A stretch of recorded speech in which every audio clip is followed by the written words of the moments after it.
Bonjour tout le monde, je suis très content qu'on puisse se retrouver, qu'on puisse partager. Encore une fois, si ces vidéos vous intéressent, merci de les faire partager, de les faire connaître la chaîne Torah Or.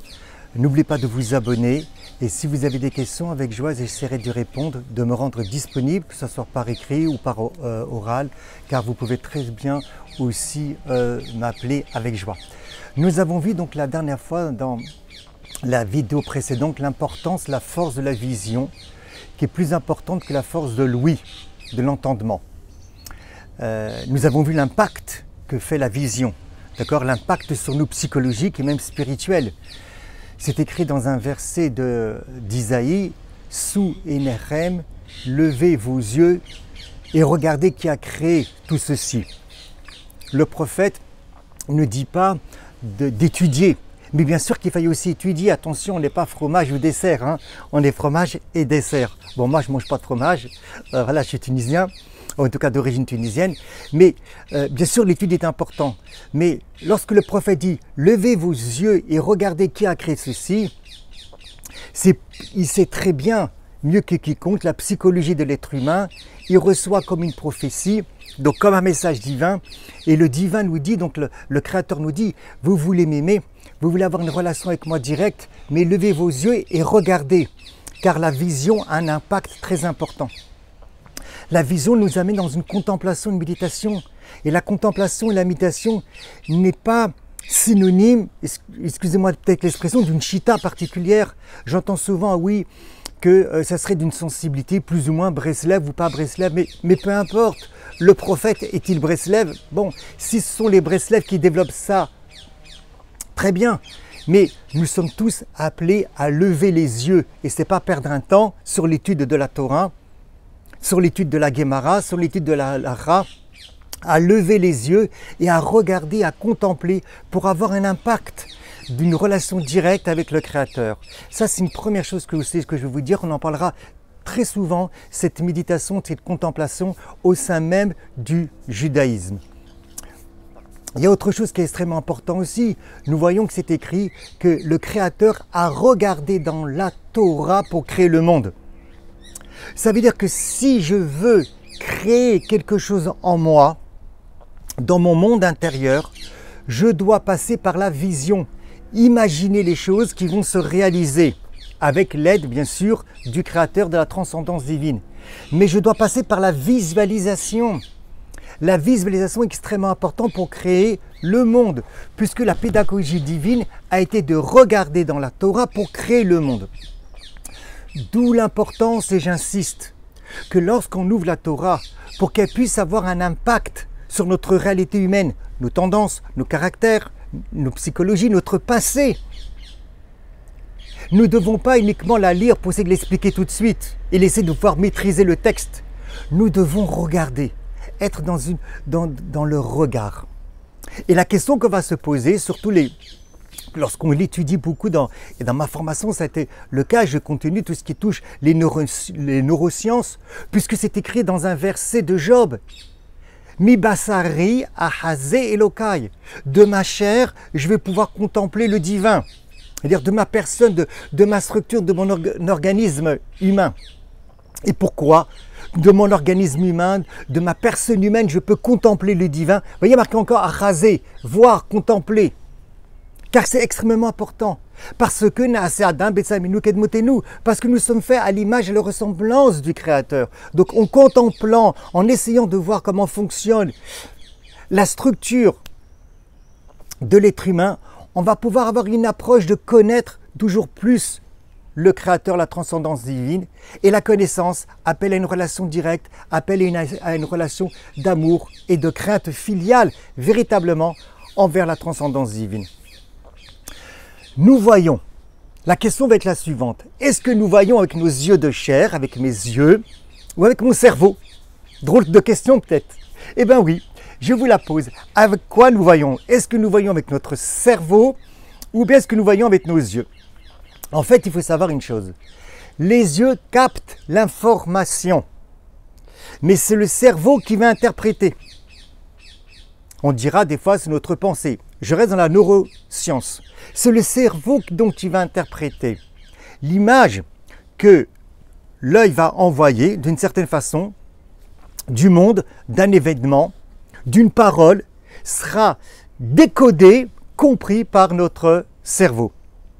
Donc, et c'est très important, c'est en fonction de l'interprétation du cerveau sur l'image que mes yeux vont renvoyer, donc ça, encore une fois, ça peut être un événement, que véritablement, j'aurai l'interprétation de l'image. Tout va dépendre de mon cerveau.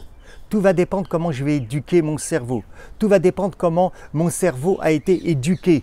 Tout dépend comment mon cerveau a été touché depuis déjà le bébé à l'intérieur de la matrice de la maman. Donc ce que nous voyons, c'est ce que notre cerveau va construire. Je peux vous dire une parole qui va vous toucher, la même parole va rester dans une autre personne totalement insensible. Vous pouvez entendre une parole, écouter une parole, vivre un événement qui peut vous créer une émotion chez une personne X et créer aucune émotion chez une personne Y. La même parole. Pourquoi ? Tout va dépendre de la perception, de la projection que le cerveau aura sur l'événement qui sera présenté à lui.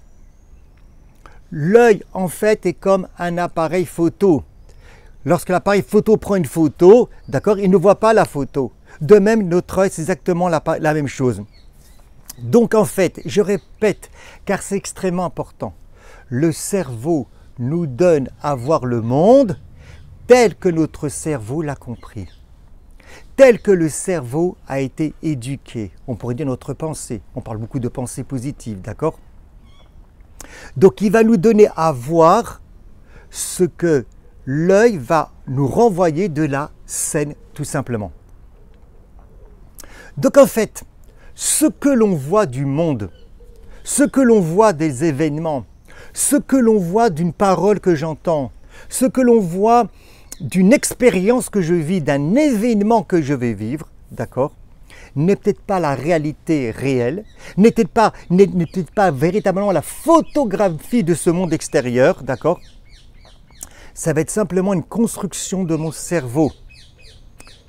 Et ça, c'est extrêmement important, d'apprendre à se connaître, comment nous projetons et comment nous interprétons les événements, les paroles des personnes. Des fois, on va se mettre en colère ou bien autre chose et on va croire que c'est la personne qui nous met en colère. Mais en fait, non, c'est quelque chose que mon cerveau a emmagasiné et qu'il va relire, qui s'est construit de cette façon-là et que ça va déclencher véritablement une réaction. Comment ça se passe à l'intérieur de nous? Eh bien, lorsque tout d'un coup, vous me regardez, lorsque je vous regarde, le message donc visuel va arriver donc à la rétine, d'accord? Ça va être projeté donc sur la rétine. Mais lorsque ça va arriver après à l'intérieur dans le cerveau, ça va être totalement déconstruit. Pourquoi? Parce que ça va être transformé comme un signal électrique, d'accord? Et ça va être transité comme ça donc jusqu'à notre cerveau. Donc, ce que nos yeux voient, je le répète, c'est très important. Ce que nos yeux ont capté, eh bien, le cerveau, lui, en donnera les messages, d'accord? Donc, en fait, et c'est très important, de là, nous allons sortir quelque chose de très important. Il n'y a pas de vérité absolue à partir de la perception de mes sens, à partir de la personne humaine et à partir même de notre propre cerveau. Car nous avons tous des cerveaux différents, même s'ils fonctionnent de la même façon. Parce que nous avons tous une histoire de vie différente. Nous avons tous une culture différente. Nous avons tous des tendances différentes. Nous avons tous des caractères différents. Nous avons tous des blessures différentes. Et si nous croyons à la réincarnation Gilgulim dans la doctrine juive, nous avons des réincarnations qui sont différentes. Je ne rentrerai pas l'impact psychologique, ce qu'on appelle du Gilgul sur nous pour l'instant, mais c'est extrêmement intéressant dans nos choix de vie et dans nos événements que l'on va vivre. Ça veut dire quoi? Qu'on ne peut pas donc tirer une vérité absolue d'un individu ou des individus. Alors de qui on va tirer la vérité absolue? Eh bien de celui qui n'est pas impacté par le monde, qui est totalement libre du monde. D'où l'importance de regarder la Torah. Et c'est pour ça qu'on dit que Dieu a regardé dans la Torah. La Torah, elle est objective. Et c'est pour ça que je ne parle pas d'interprétation de Torah, ce qui est certes extrêmement important, car il faut l'interpréter. Et c'est pour ça qu'il faut se laisser se revoir à travers le regard du Créateur, à travers ce que le Créateur nous dit sur l'être humain, sur le monde, à partir de la Torah. Et là, on pourra avoir un regard de plus en plus objectif sur nous et sur le monde. Autre chose qui est extrêmement important, et c'est pour ça que je demande un petit peu de vous concentrer, peut-être la vidéo sera un peu plus longue. Le cerveau voit à notre insu. Ça, c'est très important qu'on le sache. Le cerveau emmagasine des informations à notre insu, c'est-à-dire même si on n'est pas conscient. Exemple, lorsque vous m'écoutez, c'est l'audition qui va être sollicitée. Très bien. Mais en vérité, notre cerveau va recevoir des milliers d'informations. Il va traiter des milliers d'informations. On n'est pas conscient. À notre insu. Exemple, la température de notre corps. Ou exemple, tout d'un coup, on est assis, vous êtes debout, et vous avez les pieds qui touchent le parterre. Le cerveau va traiter toutes ces informations à notre insu. Si je ne vous parle pas de la température du corps, si je ne vous parle pas du fait de ressentir que vos pieds se trouvent par terre, les informations que le cerveau va emmagasiner sera à notre insu, on ne mettra pas l'attention. Mais à partir du moment où je vais commencer à vous en parler, puisque l'audition va être sollicitée, on va mettre l'attention dessus. Ça veut dire que quoi? Ça veut dire qu'en vérité, à chaque instant, notre cerveau est envahi de stimulation, d'informations qui traitent de manière inconsciente. Tout ce qu'on voit aujourd'hui, tout ce qu'on entend, tout ce qu'on voit dans les publicités, tout ce qu'on voit sur Internet, tout ce qu'on voit lorsqu'on sort à l'extérieur, il va traiter de tout ça. Et à des moments après, ça va ressortir. À des moments après, ça va ressortir. C'est pour ça qu'on est extrêmement influençable et on est extrêmement influencé inconsciemment, à notre insu, par toutes les informations que notre cerveau va recevoir de l'extérieur. Ceci aura un impact sur notre pensée, sur notre perception, sur nos actions, sur notre façon de parler.